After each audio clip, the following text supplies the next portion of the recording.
From an undisclosed valley, somewhere in the medium desert, in the broadly American Southwest. Good evening, good morning, good whatever the hour happens to be. To every one of you out there, wherever your clock thinks it is, whichever side of midnight your kitchen light is holding back tonight. You're listening to Past the Last Light. I'm your host, Hollis Crane. Get comfortable.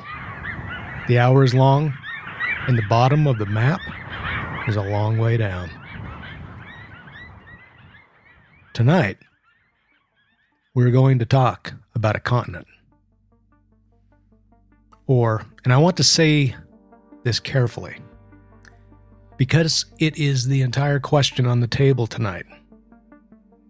We're going to talk about the possibility of a continent.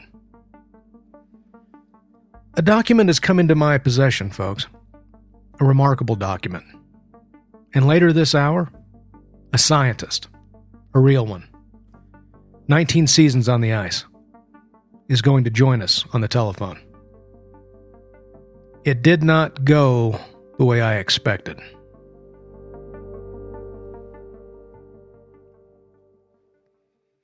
But first, a few items crossing the wire tonight.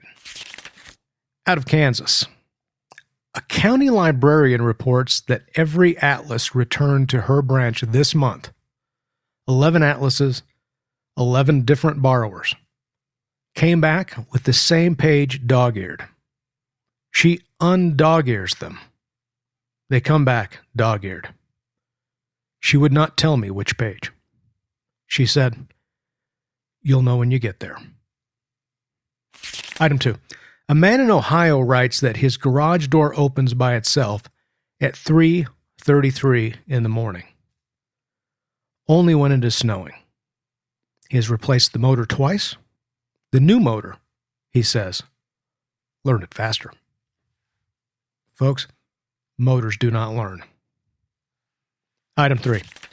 A roadside diner off Route 40 has quietly removed one of the items from its menu after 30 years. No reason given. When the owner was asked why, she said only, and I'm reading this directly, "We don't serve anything iceberg anymore. Not after February." We're looking into it. Now, the document. On Tuesday of this week, a manila envelope arrived in the post office box. No return address. Postmarked from a mid-sized city I have agreed with myself not to name. Inside, 10 printed pages. A presentation. Slides, the way they do them now, professionally laid out. I want to say that, red ink, black pages across the top corner of the first page. Somebody has stamped the words, Level 5 access only. I do not have Level 5 access. I want to be upfront with you about that. I read it anyway. The title page says, and I'm reading this exactly as printed,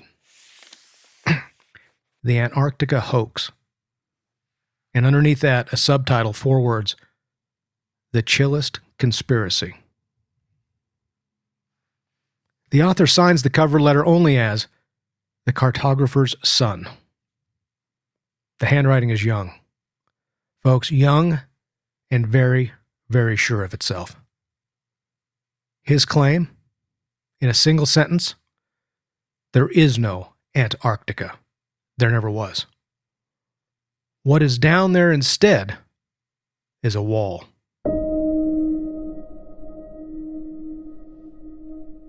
Let me walk you through what the cartographer's son has assembled, and I want to be measured here.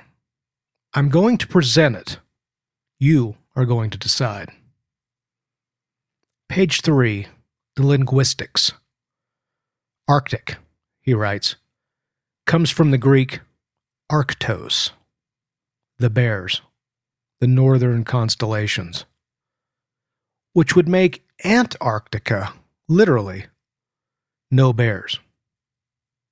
And then this sentence. I've read it a dozen times. It is defined by what is not there. Page 4 concerns your GPS. He claims navigation firmware routes every southern flight through, quote, automated circular coordinate loops, unquote. And then he writes, you think you're flying straight. The code is drawing a circle. The code is drawing a circle, folks. Page 5, the wall itself. A massive circular perimeter of ice, he says, holding in the atmosphere. And if you sailed past it, the pressure would simply leave. There's a page of historical events after that. The Titanic, the treaties of 1945, the moon landing. Each one, he argues, arranged to keep eyes. Page 5, the wall itself. A massive circular perimeter of ice, he says, holding in the atmosphere. And if you sailed past it, the pressure would simply leave. There is a page of historical events after that. The Titanic, the treaties of 1945, the moon landing. Each one, he argues, arranged to keep eyes off the ice. And there is a full page of arithmetic, letter counting. I have done the arithmetic myself, twice. It comes out the same way both times. And I'm not going to read it on the air. Some numbers you do not say out loud after midnight. And then, the whistleblower. A retired Navy man, quoted by name in the document, 1979. I'm going to read his statement in full, because I do not believe in paraphrasing a man's testimony. We breached the 82nd parallel and didn't find glaciers. We found a giant blue wall of acoustic panels and military guards riding weaponized mechanical penguins.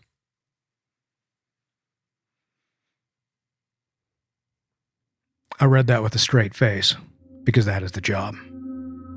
And finally, page 9, laboratory results. He says, ice core samples taken from the wall and analyzed. 68% frozen tap water. 8% frozen tap water number 2. 8% frozen tap water number 3. And 16% tap water. Unfrozen, folks. 16% of the ice was not frozen. I don't know what to do with that. I want to be honest with you about that.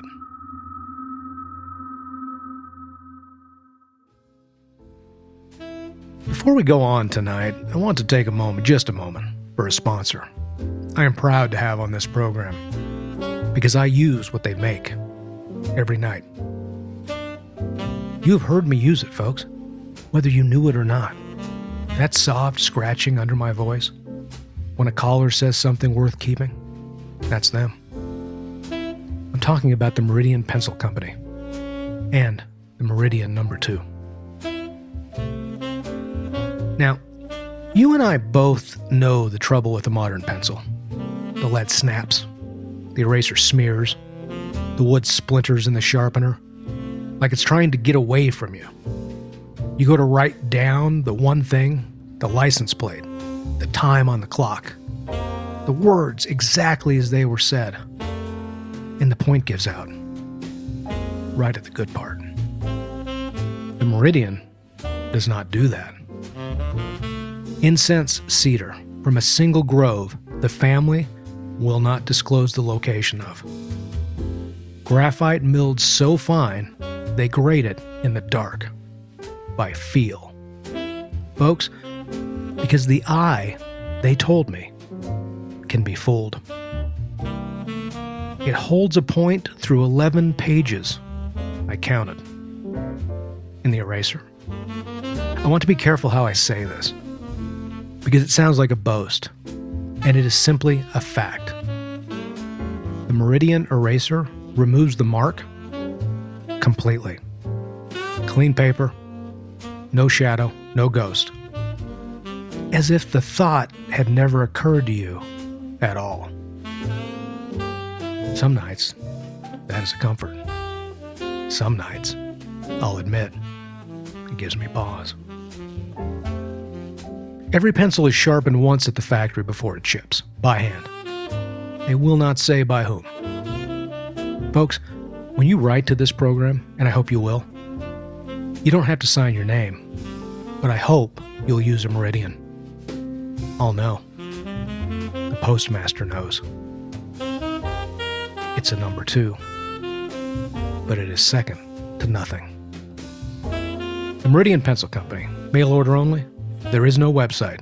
Ask for the number 2. They'll know why you're calling.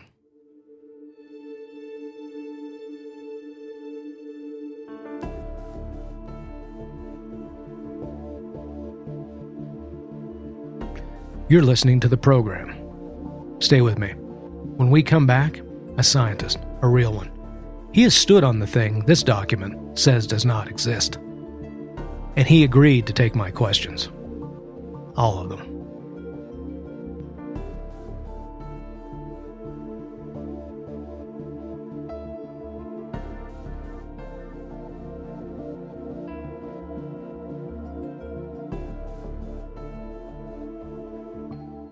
Joining me now on the telephone, Dr. Anders Brandt, glaciologist, formerly of the South Polar Traverse Program.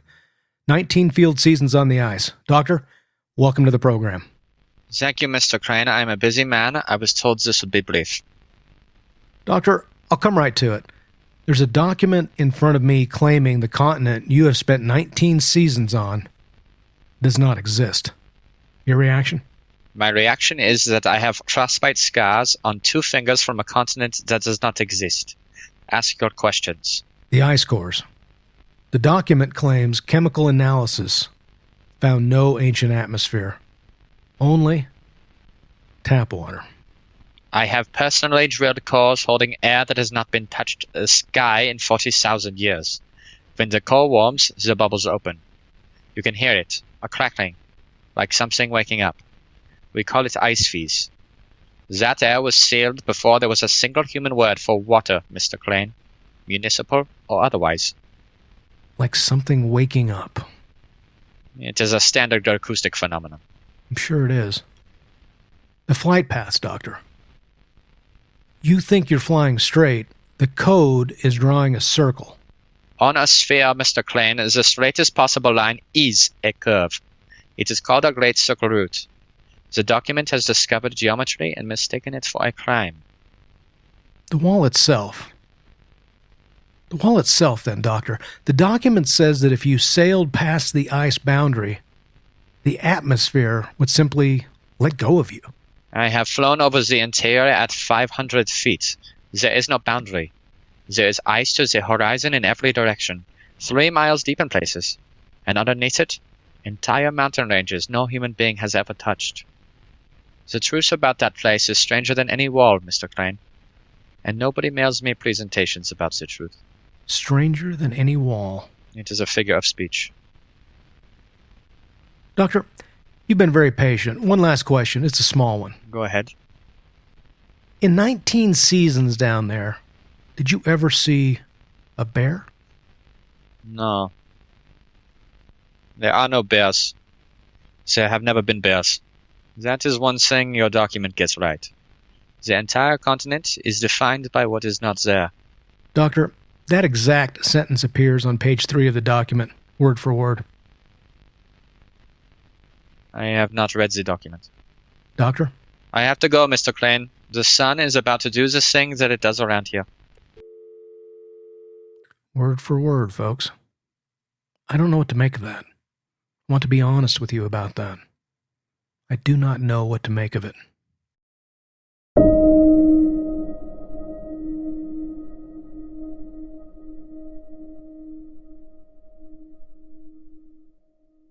I have never been to Antarctica. Neither, I would wager, have you. Almost nobody has. We take the bottom of the map on faith, the way we take most things.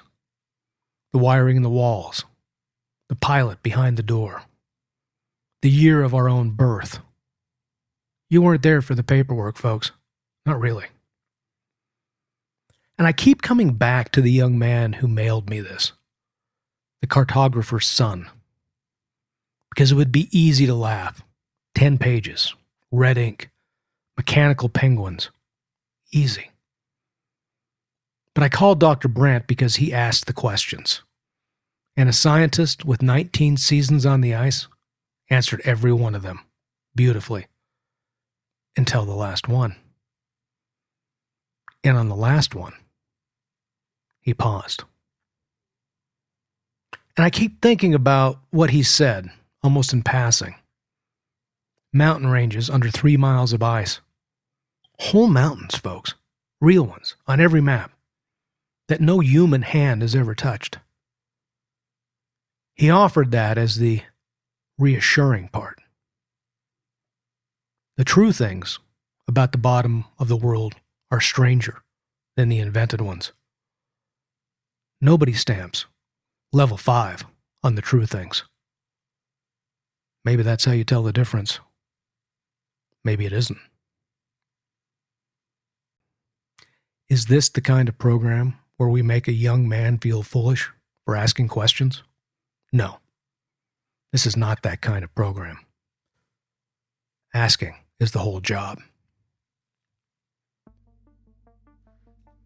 I'll leave you tonight with a note that came in this afternoon from a listener up in the Dakotas somewhere, who signs only with the letter V. She writes, quote, "The map isn't lying. The map just doesn't know either," unquote.